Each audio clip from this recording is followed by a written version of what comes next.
Viral.Indonesia. Terjadi korban tabrak lari yang mengakibatkan seorang wanita meninggal dunia TKP Jalan Latimojong depan kios Lei pagi tadi Senin tanggal 10 bulan Juli 2023. Sampai saat ini pelaku belum diketahui identitasnya. Ibu anak kerabat korban sangat berharap kepada pihak jajaran kepolisian Satlantas Polrestabes Makassar agar kiranya pelaku secepatnya ditangkap.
Keluarga itu sekitar jam berapa dan hari apa itu?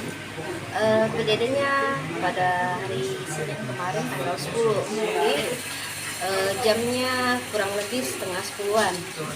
Iya, setengah 10 pagi. Almarhum ini mau kemana Bu?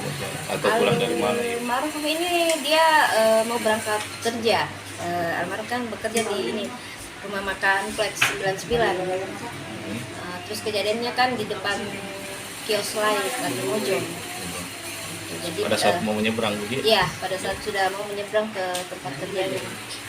Kan kalau dilihat dari rekaman yang viral itu Bu, sempat tertolong. Iya. Pelakunya ketahuan atau bagaimana? Menurut informasi katanya ini dengan melihat juga dari CCTV-nya kios Lei, pelaku sempat menolong mengangkat ke pinggir, kemudian sempat mengangkat juga ke arah janda untuk anak. Iya, sudah 21 tahun. Beliau ini bekerja membesarkan anak-anaknya sendiri dengan biaya keringatnya sendiri, menyekolahkan. Sampai saat ini masih ada 2 anaknya yang belum menikah.